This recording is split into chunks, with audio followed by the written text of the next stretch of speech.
our June Podcasting Smarter live event and episode with Ben Merens. We are so excited to have you here. Hello, Ben, and welcome. Good morning.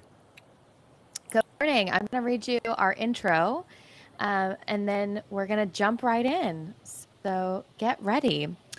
Welcome, everyone, to Podbean's very own podcast, Podcasting Smarter, the podcast for by podcasters with inspiration and advice from the wonderful world of podcasting. This is our live for June, hosted by me, Jean Belenke, the head of events here at Podbean, with our special guest today, broadcast veteran and story coach, Ben Merens. We discuss audio storytelling. For those of you who may be joining us first time, Podcasting Smarter has live streamed episodes like this one, not podcasters and experts. We also have recorded episodes on the Podcasting Smarter show, on social media, and on the Podcasting Smarter channel right here. Podcasting Smarter is brought to you by Podbean. We're a podcast hosting and monetizing platform and home to over 590,000. Our ads marketplace and dynamic ad insertion platform, Pod Ads. For everyone listening, you can also start your own podcast and monetize on Podbean. Now, let's jump in. Hello. So glad to be here. Thank you, Norma Jean.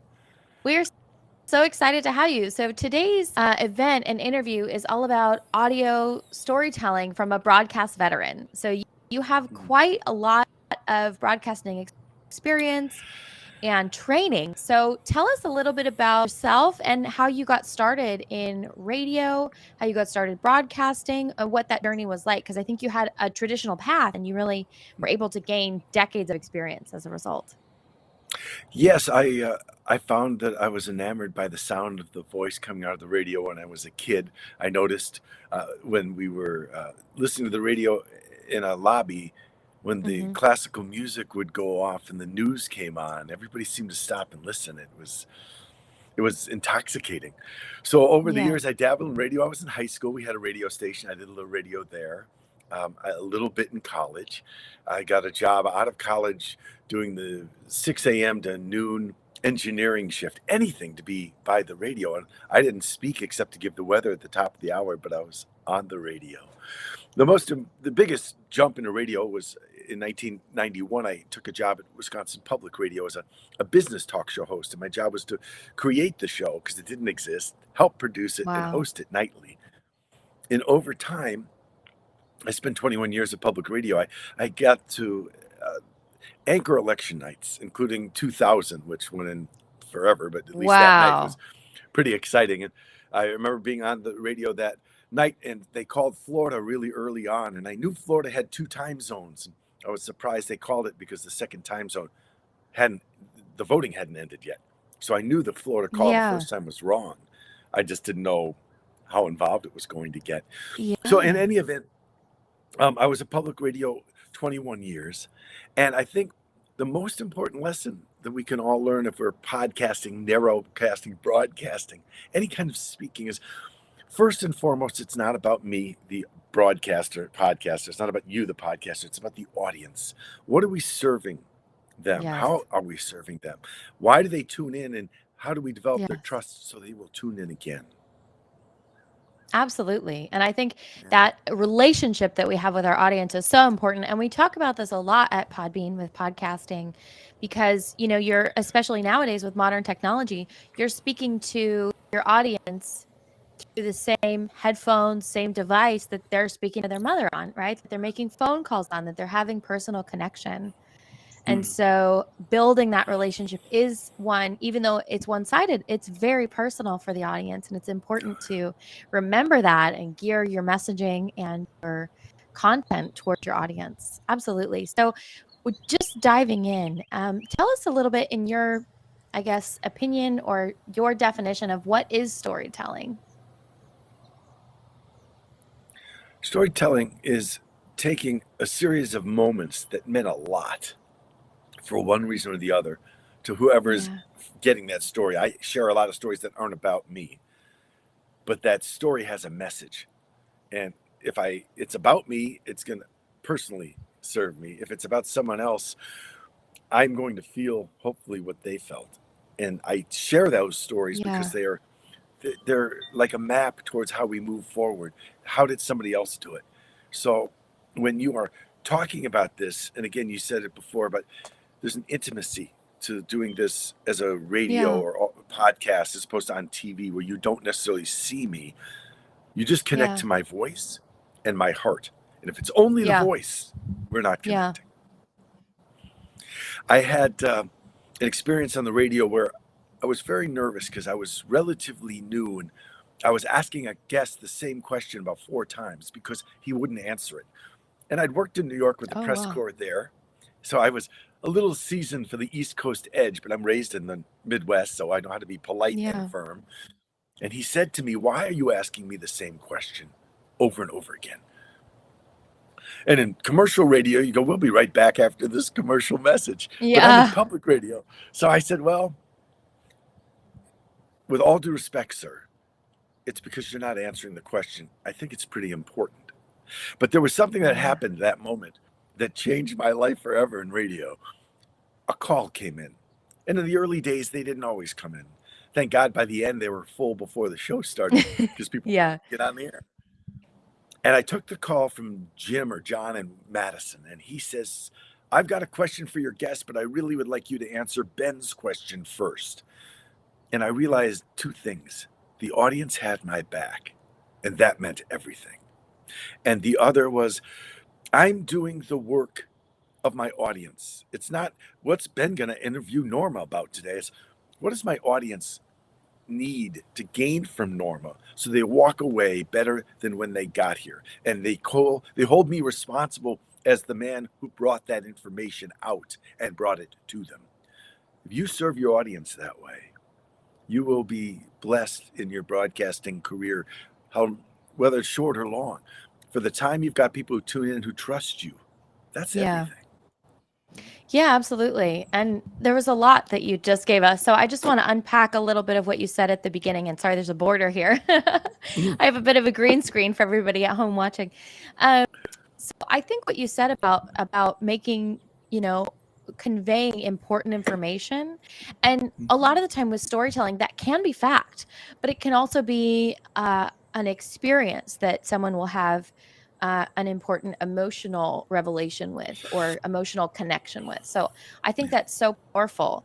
And, and especially what you said about being the voice of the audience. I think that's so important.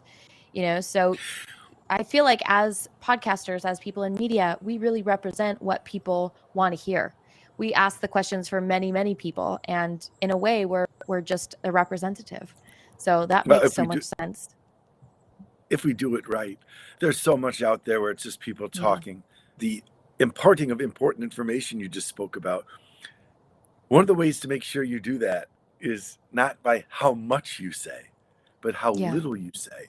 But in how little you say, the information is conveyed. Talking with a microphone is saying, Sense. well, it's just to complete the Yeah. thought. Talking with a microphone is talking with a microphone. Broadcasting is speaking with intention and with a roadmap that is as flexible as silly putty in your hands because you never know where the conversation is going to go. You Yeah. have a place you want to take it. You've got to be free enough to go a different direction with the idea that the man or woman Mm. listening in the car or, as they're taking their walk, where would they be taking the conversation? What would they take next? And for people who are starting out, of course, I recommend please tape yourself, listen to yourself. And Yes. what I find is I will hear myself think. I go, I should ask this question next, and I do. So we get to understand how we think, which is a really important building block for how we're going to serve that audience. People ask, how long should my Absolutely. podcast be? And it's not a matter how long. It's often too long. People go, I could do a 50-minute podcast. Well, yeah, but most of us aren't Right. listening unless you're really good. So make it really good for 10 minutes. And if you got a great 10 minutes, make it 15. But don't say, well, I'm going to fill up half an hour because that's what the streaming service gives me. Because you'll lose your audience for the first time. It's like a bad restaurant. We don't come back.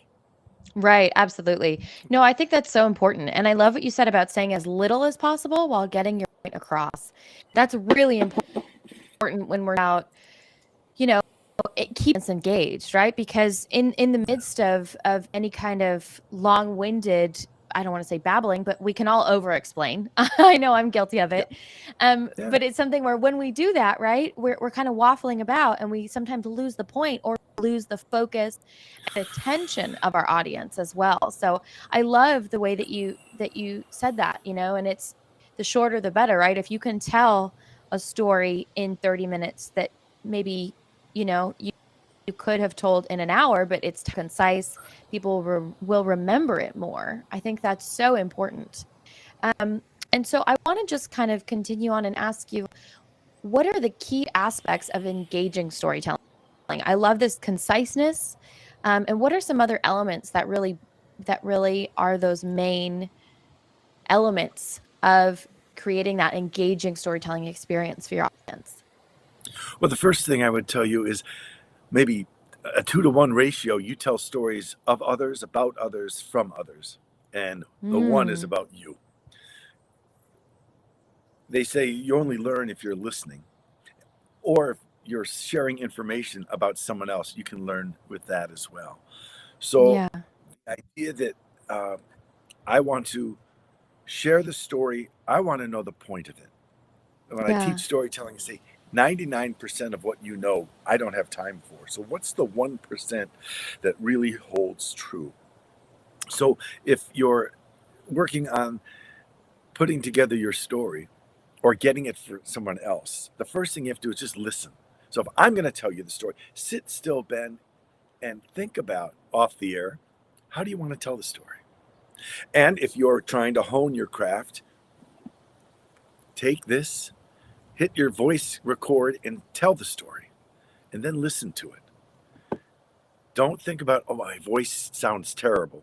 Just get past that however you can, usually by listening enough right. and realizing no one's Right. going I to think believe we you when you all we all speak. encounter Mhm. that. Yes, we Yeah. all encounter that feeling of, with your own voice being insecure or not wanting to hear your own voice or feeling Like, like it's nails on a chalkboard or whatever it is. I think that's a human experience, but you're right, we all have to get over it. You reach a threshold that you have to cross in that regard. and the reason that happens is you speak and hear your voice out here. I speak and you hear it directly in here. So when I'm hearing it here, I'm not hearing the voice I know. So I don't like it. I tell people, in your lifetime, when you've spoken out loud, how many times has anyone run away with their hands over their ears screaming they can't stand your voice? The only Yeah, one who would none. possibly do that is Right. you. So realize your voice is fine. Now, here's the other thing about the listening and how you tell the story. If you Mhm. listen to your story on the voice memo, first thing I tell people is listen for the nuts and bolts. Are you saying and like and Start pausing silently. It's really powerful and Mm. you sound a lot smarter. That's sort of how you present. Then it's the content. Listen to the story and what can you leave out and still convey the same message? What's truly the 1%? Because Mm. unfortunately, I spent 10 years hosting the afternoon show at public radio. Every show was an hour. Even public radio right now doesn't do what we did then. I think they should, Yeah. but I think they're afraid people will not give them enough time. They have to do it in Yeah. shorter increments. If you're going to go longer than 5 or 10 minutes, you're going to have to be good. If you're going to go over 30, you got to be great. How do you get there? You practice. The telling of the story shortly, I tell people first thing is practice it by telling it in 6 words. If you only Yeah. had 6 words, how would you convey it? And then take the 60, make it six to 60, and then to 600. That's a couple Yeah. minutes, maybe. How No, can I you love tell it? that. I think, yeah, that's smart because a lot of the time when you have a whole story or a conversation or an interview, when we all get excited, right? You want to expand on things and you want to speak about them as much as possible. But I think, if you can tell it in 6 words, right? Or if you can concept as easily as possible, so making sure you get directly to the point. And then additionally, I love what you said about the 2-to-1 listening for the every one time you talk about yourself. I think that's so important because unless it's like your show about you, right? Hello, this is what I had for breakfast podcast. It's something, right? And those A exist out short-lived there for show. sure. Right, right. But apart from that, your audience wants to hear about what, about themselves, whether it's through other people, whether it's through other stories, whether it's through even the stories you tell of. I think people inherently want to be able to connect those dots back to themselves. Yeah. The the idea that it's 2 to 1 or 3 to 1 is for the beginners. When you get really Yeah. good, 10 to 1. The stories are just. I learn from those stories. The stories validate the existence of the people telling me, and they help to show me the way. I My favorite slogan to somebody is, "Have I got a great story for you?" And people are used to me telling stories, so I have to back it up. My neighbor, we live in a relatively nice little suburban community of Milwaukee. His car was in the driveway, unlocked overnight, which I've left the car with the keys in it Yeah. overnight, I think but we've we all don't done do that that, right? anymore. And his car was stolen. Oh, And I wow. was talking to a friend of mine who lives in the community. He goes, 5 cars were stolen that night. It turns out that some kids came up, got an Airbnb, and they basically scoped out the Wow. neighborhood for about a week. And then they stole about 5 cars. And the guy who told me this story said, my neighbor's car was stolen. He has something, it's like an Autobot, something of that ilk, where basically a little button, and it syncs to your Right. phone, and you put it in your car. So my neighbor's lost Okay. his car. The friend telling me the story's neighbor had one of those. He got his car back in 20 minutes because he went to it, called the police. They got the people who stole the car because they were in the house where the car was, got the Right. keys back, and he drove his car home without a scratch on it, everything intact. Right. So to me, it's pretty interesting story about 3 things. One, I'm nowhere near as safe from crime as I thought in my neighborhood, as evidenced by my neighbor's car. Two, the criminals are getting a little smarter. Uh, and Right. three, the victims can prevent the criminals being smarter than the victims with simple technology. It costs $20 to put that thing in your car. So Right. when people say, "Oh my God, what can we do about guns, about crime, about whatever?" Here's a story, a small piece showing you the way. If you have a car and you have to park it outside and you're afraid it's going to get stolen, for $20, you can go to sleep a little better at night. End of story. Yeah. No, I love You that move how on to you something how you else. broke that down exactly. Number one is how the listener relates to crime. Number two is, what the environment is like, and number three is what we can all do and helpful tips to prevent something like that from happening. So I think you're right. In terms of storytelling, it's really something where it's navigating our own relationship to the story, right? The where it's happening, the how it's happening and why it's happening, and then how we can either, prevent it or encourage it if it's something positive, right? Or something we want to learn about further. So I think that's so important. And audio storytelling is such a oral storytelling is such a unique tradition, and obviously has gone on for thousands of years. As someone who has really made a career with audio storytelling, but has studied, journalism and more traditional journalism. What makes audio storytelling different and unique as a storytelling medium?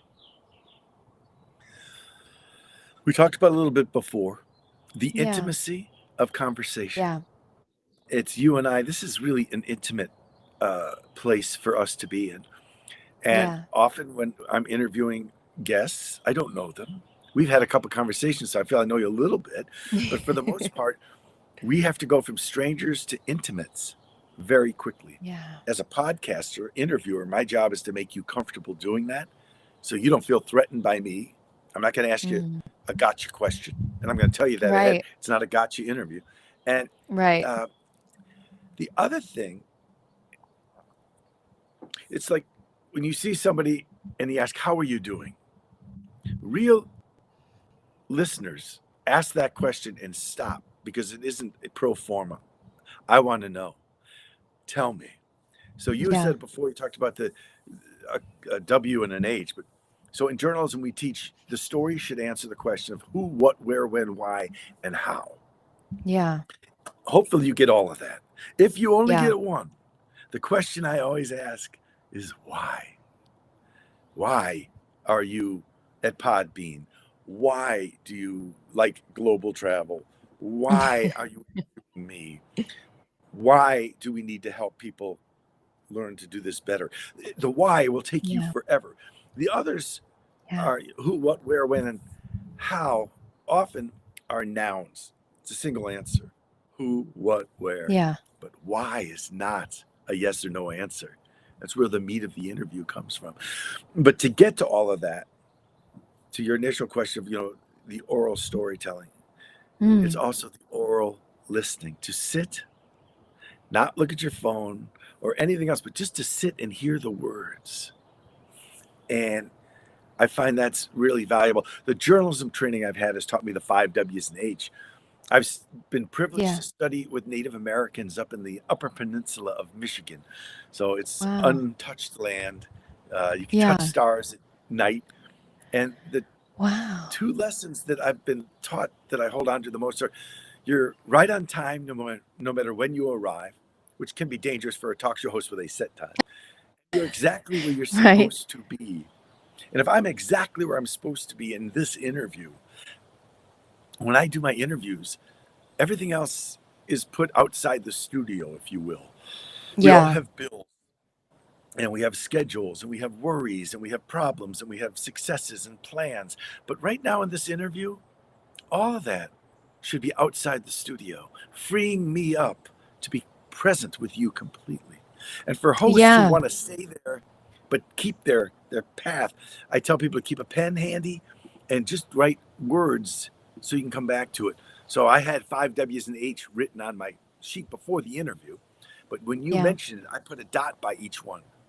And that helped me stay because I want to, and my little plan, I want to stay with my notes and I want to Yeah. talk to you and I don't want to get lost. I Yeah. never want to say, can you repeat that? I wasn't listening. But sometimes Right. we And do you zone you out. actually taught in one of our conversations before this interview, you actually taught me that trick, the Yeah. tell me more and what it means. So we'll get into Can you that a tell bit me a later. little But more about that?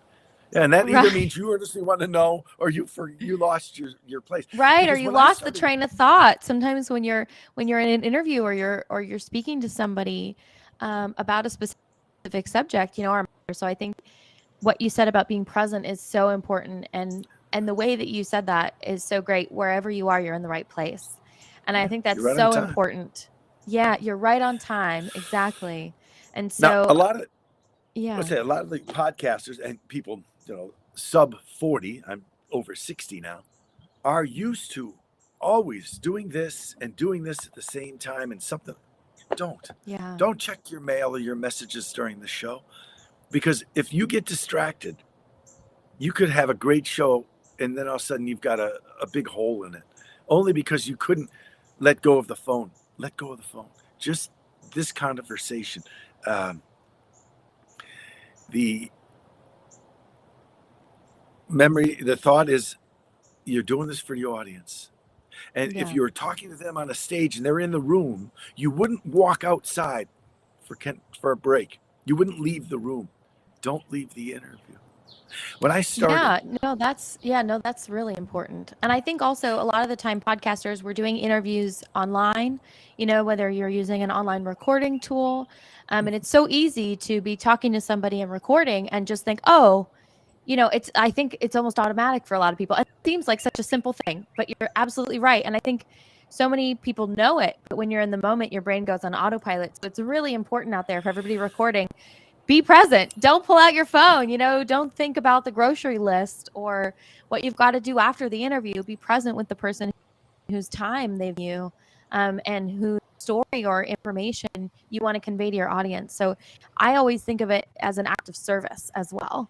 So you're acting in service of your audience, right? To tell your guest story or to convey information or to share the content of your podcast.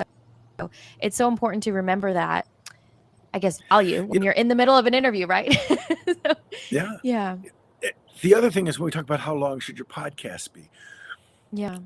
I started at public radio with the business show, and it was 52 minutes. There was news Yeah. at the beginning and end of the show, and the rest Mhm. was me.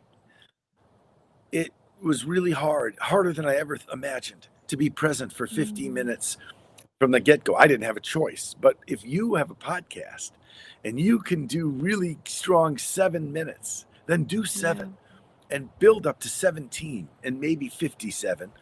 But realize that truly being present and focused for a lot of us isn't easy. We're prone to Yeah. interrupt because we weren't paying attention. We look at the phone or can't help but just being distracted. I am as ADD as they come sometimes, but you overcome it because you don't use it as a crutch. You realize I can be easily distracted.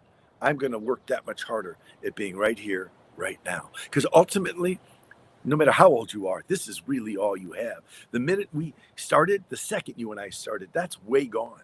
We're going to hopefully get Yeah. through an hour's interview, but there's no guarantee either one of us will make it, right? We're pretty Right. hopeful. So, with that idea, just be so grateful and so present for this. And if you do that every Yeah. time, every second, whether you're on air or just in your life, you be present for your life. And that's Yeah. critical. There's that thing where, mentally it's difficult sometimes to pull ourselves out of our thoughts, right? Whether it's what are we doing tomorrow, and when do I have to do laundry next, and the grocery list, and things like that. So when we're thinking about our day-to-day life, whether it's a phone or whether it's our own thoughts, that lack of presence is something that everybody has to think about when we're looking at interviews. I think it's so important. And what are some tips and best practices for interview prep? Because a lot of podcasters out there, you know, want to tell stories, right? And have amazing guests on their podcast and are so excited, and it's so important to be in the moment and be present. But what are some things we can all do to set ourselves up for success when we're looking at um, building that interview? And in the pre-production phase, Mhm. I always think it's best to do your research, right? But what are some other practices that we can all implement? Well, just to finish the thought about uh, being focused and centered, Yeah. I look at it as a great gift that when I was broadcasting daily, I would Hmm. get to close the door for 3 hours on everything you mentioned that was not the interview. Yeah. Right. And I noticed that my heart rate dropped and Yeah. my blood Yeah. pressure probably dropped. My breathing got deeper and I was more at peace. As crazy as it could be on the air with one, two, or three guests and phone calls and breaking news, Yeah. it was all in the moment. And that to me is everything. When you're preparing the interview, I I've never read an author's book cover to cover before an interview. I want to know enough to be curious, as if I'd never heard of you, and I meet you on the bus and you say, I'm Norma Jean. I just published a book called Road. I'm like, oh, really? What's that about? And you tell me. So if I'm interviewing you on my podcast, I don't want to say, I really love in chapter 30 how you said this and this and this. I want to say, what's the turning point in the story for you? And you tell me in chapter 30, Yeah. I take this because Yeah, I and I think am, that's yeah, absolutely. I I'm think not an that's such a great advocate for approach my, because right. No, a lot of hosts will read the book and do extensive research, but I think there is something to be said for taking the audience with you. That's so important, right? Because then you're really advocating for your listeners, right? So they yeah. can And go on that journey with you. Yeah. it's, I'm going to phrase it a little differently, going back to what we said about I'm here for my audience. I'm Yeah. taking the journey with my audience. This is the journey they take. They haven't Hmm. read your book. They want to know if they're going to. And at the end of the interview, if you nailed it, like the audience goes, buys your book, you gave it to me. I read it. If you didn't, me telling my audience how interesting it is over and over again only makes me look wrong because it's not interesting. I save myself that dilemma. I never tell you how interesting it is. I won't tell you I didn't like it, but I'll never tell you I liked it. My job is to get you to tell me what it's about, why you wrote it, and to get my audience enough information to decide if now they've given you 10 minutes or an hour of my time, am I going to go Yeah. buy your book? I think that the other prep, if you're talking about Social Security reform, I did a lot of that. I would Hmm. read about everything from why do we have Social Security? When did it start? Just get a sense. I'm not going to become an expert in it. To today's show that John Smith of Oklahoma has a new Social Yeah. Security plan, and I'm reading it, and we're talking about Yeah. it today. And I want to know the gist of it. And I'm going to talk to his director of political affairs, and they help write this. So I'm going to interview them. I don't need you to know I've read anything. I need the audience. My job is to say to him, this new plan, it seems to shift the Social Security payments in quite a bit and payments out quite a bit. Can you explain how that works and then why you want this? The how, because the audience needs to know what's in for them, and then the why. Now, the journey I'm taking is if the average John or Jane on the bus was talking to this guy, that's what I think they would ask. So that's what I ask. I don't want to know everything there is to know about that plan. Uh, I want to know enough to show my guests the respect that I looked into what they did. I don't Yeah. want the audience to think I'm sucking up in any way to any of my guests. So for the guest who's mad that I haven't read their book, shame on you. That's not my job. And for the audience member, I hope will appreciate, I will never tell you this is interesting. That's a very, talk about the personal medium of radio or podcasting. What's interesting to me is not necessarily what's interesting to you. So I tend to, Norma Right. Jean's book was all about road traveling. And I was really interested in her chapter about going to Hawaii because I'd never been there. I'm not going to tell you it's an interesting book to my audience. What I do like is my audience writes me 2 weeks or a month after the interview. I Mm-hmm. read Norma's book. Thank you for having her on. This is what I found interesting. It's respectful Yeah. and it's So really it intimate. door, but it doesn't walk through time, right? I think especially with your Yeah. experience in public broadcasting, it's something where you want to introduce things to people, right? You're introducing a concept, you're introducing a viewpoint, you're introducing a piece of artwork, right? And you're creating that curiosity, I think. And that's also such an important element when we're Yeah. talking about our audience, because you give everything to everyone, there's nothing to keep them coming back for more, right? And so it's something where when you create that relationship, you do want to create a little bit of demand or curiosity or um, that feeling that they'll want to come back. So I think it's so important, or that they're part of the experience. So maybe it's a book, and if they want to know more, they can buy the book and read it, right? And in the fictional case of me having written a book, but it's something so important, right? Because then it's a participatory experience. They can participate, right? So you've Yeah. introduced them to this author who wrote a book that has an interesting concept, right? Or that they may find interesting. But then it's also they get to participate and take part in, if they like it, getting the book, right? And in being a part of that experience as well. So that's such a really important aspect. There is a sort of twofold presentation response to the question as well, I want to point out. Mm. When I left public radio, people contacted me and said, I'm going to miss you, Ben. And I said, well, it's very nice of you.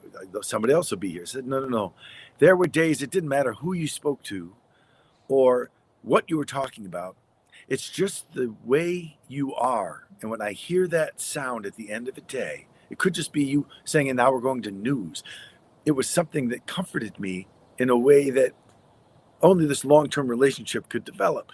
And I don't know what I'm going to do without that. Now, I didn't set off trying to do that. It was about being authentic. And my authentic was something that Yeah. connected to these people. The other thing they often said, and it's probably my proudest badge, is I listened to you for 20 years and I have no idea what your politics are. I trust Mm. you because you're not here trying to sell left or right or whatever. I was on a panel many years ago with a conservative talk show host in Milwaukee. And I said, the problem with the way you practice what you do is you're on the public airwaves, and we're stewards of the public airwaves. But you speak to the right. You don't speak to the left. The left only comes on as callers, as foils. And it's pretty clear where your politics are. Because right now the talk radio pendulum is to the right. What are you going to do when it swings? And how is anybody going to trust you? And the next day he got on the air and he said, that man from public radio, he wouldn't use my name, doesn't believe in free speech. 20 years later, he is now on a national left-wing news broadcast. He's changed his position. You'll do whatever it takes. And that may get you money or some audience, but ultimately, if you're not authentic, I mean, the real authentic. Right. I think it's, I think, right. Absolutely. And I think finding your authentic voice is so important. And that also, it's the authentic voice for your specific audience, right? It's something where if you're talking about movies, your authentic voice is going to be somebody who loves all movies, right? And so it's really important, especially from a public broadcasting standpoint. It's really almost like a public service. At that point, you're almost like a public servant. So it's really about I think all within talk the radio integrity. Should be like that, not just public radio. Public radio is actually getting more commercial, but I think that the idea that you're aware of that audience, what your goal is, in terms of coming across with your clear and consistent voice and having that signature, at Podbean previously about having an audio signature, whether it's a piece of music, whether it's a tagline, and having, whether you're signing in and out and how you do that. I think it's so important. What are some helpful insights for presentation, come across clear and confident as a with that signature, but also delivery as well? I think that that's really important. I think that when you're starting out, I can hear the tapes. If I want to go find them, you can hear the trepidation, and your audience is pulling for you. There was a failed stand-up comedy career in my life, and I realized the audience didn't come to watch me fail. They really want me to succeed. I didn't as a comedian, but everything else in front of an audience I've done well with the idea that I remember the audience wants me to succeed. So that's important. Yeah. Today we're talking about the high rate of guns and gun mass shootings in America. And we're talking with Norma Jean Malenke, who is head of Pro Gun USA, an organization that seeks to keep the Second Amendment right to bear arms, but puts an end to gun violence as we know it. Seemingly a contrast, at least in my thinking, but she'll tell us why it's not. So I know what I'm talking about because I've looked at this is what you do. I didn't write that, but when I started, I wrote that introduction. I can now write it in my head. And I say it with the authority of someone who said it a million times before, but maybe never said it. It's that fresh. There's no ums, likes, buts, you knows. It's short and it's sweet. And if I don't have your ears, my audience, in that 20-second delivery, then I'm missing something. So that's the practice we talked about. The signature. Absolutely. And just to grab people. Yes. What's the hook? What grabs you? So when I teach the storytelling stuff, 99% of your story, we don't need to know. We don't have time for. What's your 1%? And the others, once upon a time, isn't just how we tell kids bedtime stories. It's where every great story starts. What's the moment? The moment grabs me, and then your story takes me up and down, because usually stories have yin and yang to them, and it gets me to a conclusion. You can do it in 20 seconds. You can take an hour. It doesn't make a difference as long as you meet those timestamps of what you're doing. I met a videographer. Absolutely. And sorry. I just wanted to say about that. I think it's really important.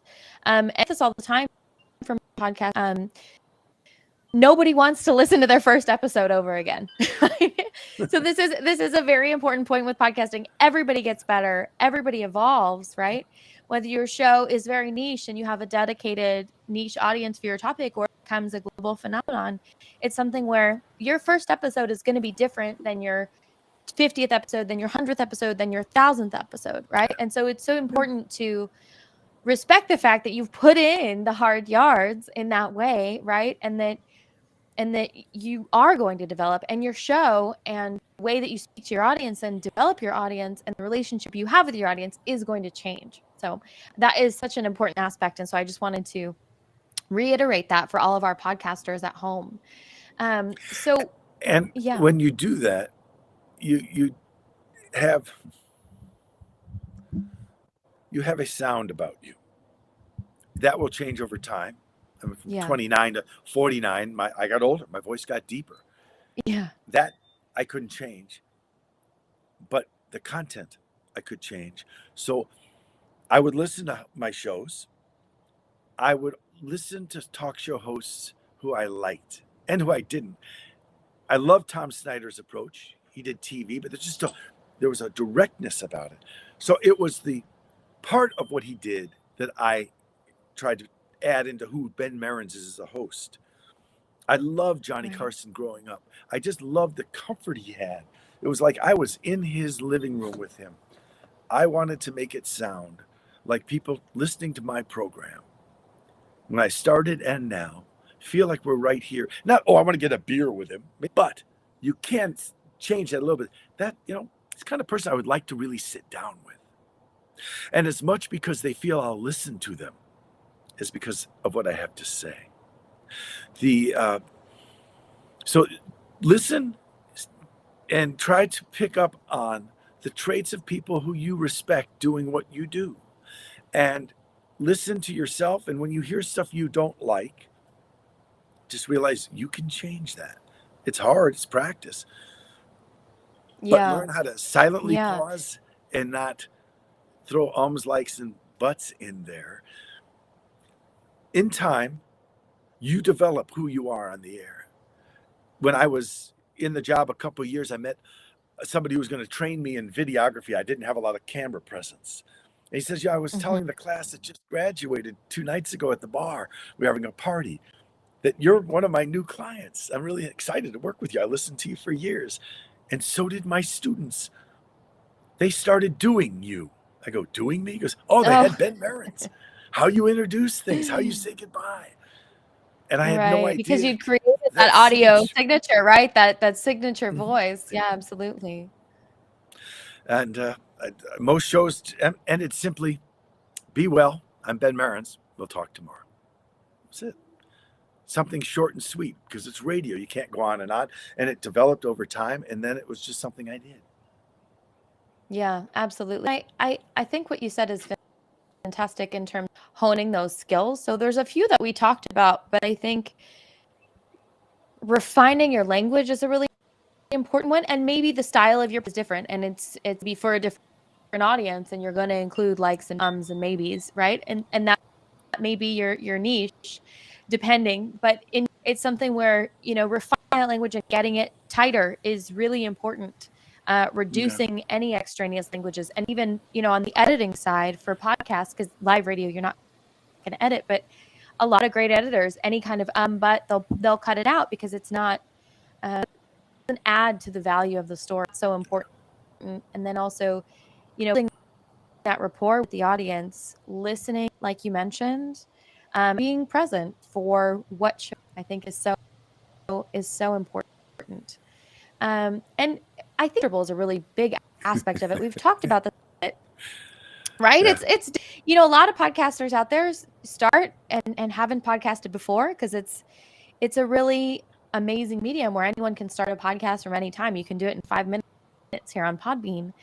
And so it's something where with podcasters out there who are maybe new, what are some that I guess beginners, but then we can all do? What are things we can all do to be comfortable behind the mic? Well, you've got to put thought into it before you do it. Don't script it, but in your mind, have a journey. What are you trying to share with the audience to A, help them today, and B, Yeah. maintain them for tomorrow? The ums, ahs, likes, you can edit them out. The presentation's important. There are many news anchors. You see it now a lot because the news anchors will go live without a script. And the ones who are, there's automatons. They can read the script, sound great. They can't speak. To me, they're diminished as journalists. But I need, when you're under fire in the field live, you to be as cool, calm, and collected and clean with that language as when you're sitting in the studio. That's the mark of a real pro. And it is not easy, and that's why most people don't do it. But you can work at it. The beginners, the other thing is, we don't charge for our spoken word. Imagine if we Mm. did. Imagine if you had to charge your clients for every word they spoke on their podcast. If they work with us, you're going to lose money over time because they're going to learn to use a lot fewer words. But we don't get charged for every word we use. But we need to Mhm. think about our podcast, as if the words have a cost. It's not financial, it's communicational. How can I say what I need to say in the Yeah. fewest words, sounding intelligent and trustworthy? Yeah. Start that Right. start that in a 5-minute story if you're a beginning podcaster. If you're going to work your way to 15 minutes, great. But it's a building process, and you should listen to your 100th tape or file and hear great improvement. And you should listen to the first one and cringe, but listen to it, because some of Right. what you did in the first broadcast was great. And it's the foundation that you're using to get better. There is something there because you're going to start with this. And if you don't really work at it, you'll just be a guy or gal speaking into a microphone. You don't want that. Yeah, absolutely. And well, I think everybody starts somewhere, right? Whether it's you alone with the mic and you build the audience over time. If it's a podcast where you don't have a following already, I think that's really important to build that as you go. And it's also something where we evolve and we change as people, right? As podcasters in general. So I think it's really a big aspect. And you've spoken about this before in terms of the editing and polish moment of it, where the better raw version you have, the better overall finished product as well, which I think is a really important aspect because nowadays we do have a lot of tools in post production. Have editing, we have depending on depending on the scale of your podcast, you can have sound designers and composers and all that kind of stuff. Yeah. And a lot of podcasts do, and it's really incredible. And it's something where it reduce your cost to be more polished, right? You're paying an editor for less time, right? That's Or right. Well, you're spending less time editing your show as well. if you're on the stage as the guest speaker, we're welcoming today Norma Jean Belenke of Podbean. She is a podcaster. Today she's going to talk a little bit about the growth of podcasting in the Middle East. And you get on that stage and you are nowhere near the smooth, polished voice that we know from your podcast because you're so heavily edited. Again, you're building a reputation over time. That would Right. detract from it. But you can work from being a heavily edited podcaster to, in Hmm. time, being someone who needs almost nothing because you are confident in what you're saying. And why are you saying it? Why are we talking about this today? That goes back to your research. So today we're looking at the latest report on global warming. And as I'm sitting here in Milwaukee, and it's not 80 degrees yet, we haven't seen 80. So it sounds like it's global cooling. But there's a reason why it may be colder right now and global warming is still there. So that may be the question that was posed to me that got me doing this podcast. All right. What in a sentence is the reason for it? And you build Right. out from that by what you then read about. And I wouldn't do a climate change show and read every thick tome about climate change, but I would get to read incredible sourcing. Because if somebody asks me, where did you get that? I don't want to say, oh, some website out there, because that to me Right. isn't necessarily credible. But so you do the homework that gives you the confidence that this, I don't have to be an expert. I know this, right? I Yeah. know that the World Health Organization says global climate change Right. has seen a 3-degree global temperature climb in the Right. last No, 10. I think that's And really then, important to make sure that you do your research, right? And cite your sources. So that's also a really important aspect, especially, when we're talking about interviews and, making sure that you build that credibility and rapport with your audience, right? You want to be trustworthy. You want them to trust you. So I think that that's so incredible. And I think, it's something where it's really a value that you're instilling, right? Along with being present and being your audience and focusing, right? That along with being, um, it's something where, building that rapport with your audience and developing that relationship, trust is such a big part of it, right? And so not only is your audience trusting you to deliver content that they'll find enjoyable, but they're trusting you to be accurate and within the integrity that you both uh, mutually agree upon, right? So whether it's so the integrity, like an example would be with the global warming, right? They agree to listen to what you're saying because they inherently trust you because you have your sources, right? Or you've done the research. So I think it's definitely something that's Well, really and the important. trust comes from presentation. Everything from not button like, so that the fingers on the chalkboard Yeah, stuff, and the fact if you over time have done a litany right. of programs where there are issues and you moderate them and you're not taking a side, that's where that sort of trust comes in. There's also, you were talking about, the audience. Where is the Yeah. audience? So in 2008 we had a recession and the market crashed, and they were talking a lot about recession, debt and deficit, and debt and deficit Hmm. are often confused what they mean. So I called Right. an and I said, "Can we do Econ 101? I think the audience might appreciate Yeah. just basics." So I said, "I don't know if anyone's going to call." Well, the phones exploded, and we did Yeah. Econ 101 for 7 years, once a month, because Wow. the audience could not get enough. So you don't want to underestimate your audience. Oh, you can't talk about economics on the radio.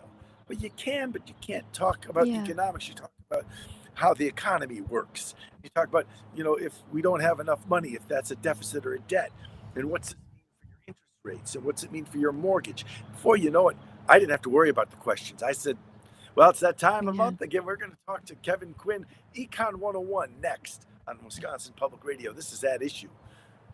The phones exploded. It Yeah. was No, I something think where I that's touched a nerve. You yeah. only know it by trying. Yeah. Yeah. And I think that's important. And especially with podcasting, like you're not getting call-ins live, but you're getting feedback, you're getting comments, you're getting emails, you're getting download numbers, right? And you're getting a lot of information that's really going to help you hone that content.